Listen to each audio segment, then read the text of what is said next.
യേശുവിൽ ഏറ്റവും പ്രിയമുള്ള സഹോദരി സഹോദരന്മാരെ, ഒരു നല്ല ദിവസം ആശംസിക്കുന്നു.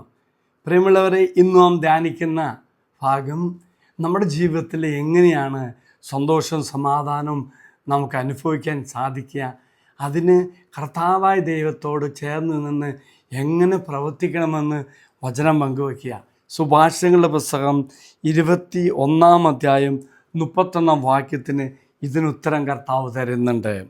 യുദ്ധത്തിന് വേണ്ടി കുതിരയെ സജ്ജമാക്കുന്നു, എന്നാൽ വിജയം നൽകുന്നത് കർത്താവാണ്. കുതിരയെ ഒരുക്കുന്ന പോലെ നാം നമ്മെ തന്നെ ഒരുക്കണം, സജ്ജമാക്കണം. നമ്മുടെ ഭാഗത്തുനിന്ന് നമ്മളെല്ലാം ചെയ്യണം.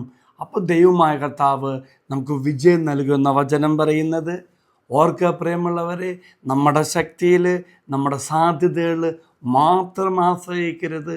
മറിച്ച് വിനയത്തോടുകൂടി ഞാൻ എന്നെ തന്നെ ഈശോയ്ക്ക് സമർപ്പിക്കുമ്പോൾ ഈശോ എന്നിൽ പ്രവർത്തിക്കും, വിജയം എനിക്ക് തരികയും ചെയ്യും. അപ്പോൾ ദൈവത്തെ ആശ്രയിച്ചുകൊണ്ട് വിനയത്തോടുകൂടി നാം പ്രാർത്ഥിക്കുമ്പോൾ, പ്രവർത്തിക്കുമ്പോൾ കർത്താവ് നമുക്ക് വിജയം നൽകും. ദൈവം നിങ്ങളെല്ലാവരും അനുഗ്രഹിക്കട്ടെ എന്ന് പ്രാർത്ഥിക്കുന്നു. അച്ഛനീശ്വര ആശീർവാദം തരാം.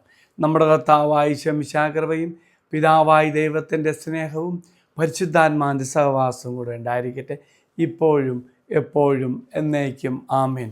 ഒരു നല്ല ദിവസം ഇന്ന് എല്ലാവർക്കും ആശംസിക്കുന്നു. ദൈവം എല്ലാവരെയും അനുഗ്രഹിക്കട്ടെ.